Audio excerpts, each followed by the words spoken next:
అల్లూరి జిల్లా ఏజెన్సీలో విద్యాశాఖ అధికారులు డబ్బుల కోసం తప్పుడు పనులు చేస్తున్నారంటూ ఉపాధ్యాయ సంఘం నేతలు డీఈఓ కార్యాలయం ఎదుట ఆందోళన చేపట్టారు. డబ్బులిచ్చే వారిని కాపాడుతూ క్రమం తప్పకుండా పాఠశాలకు వచ్చే ఉపాధ్యాయులను సస్పెన్షన్ పేరుతో వేధిస్తున్నారని మండిపడ్డారు.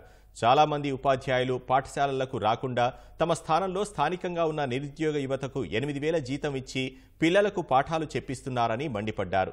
దీనిపై ఆధారాలతో డీఈఓకు ఫిర్యాదు చేశామని తెలిపారు. జీమాడుగుల మండలంలో మడతకొండ అనే ఎంపీపీ స్కూల్లో ఇద్దరు ఉపాధ్యాయులు పనిచేస్తున్నటువంటి సందర్భాలు ఉన్నాయి. అసలు జూన్ నుండి ఇప్పటిదాకా కూడా ఒక్కరోజు కూడా వాళ్ళు పాఠశాలకు రాకుండా, అలాగే ఒక బినామీ వ్యవస్థని ఒక వ్యక్తిని నియమించుకొని వాళ్ళు అక్కడ రన్ చేసినటువంటి సందర్భాలు ఉన్నాయి.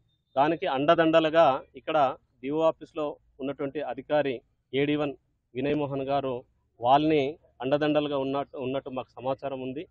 అలాగే చెక్ హోల్డర్లు కానీ, అలాగే ఎంఈఓలు కానీ వాళ్ళు జీతభత్యాల మీద అది మార్చకపోతే మిమ్మల్ని తాట తీస్తామని బెదిరించినటువంటి సందర్భాలు కూడా మా దగ్గర సమాచారం ఉన్నాయి.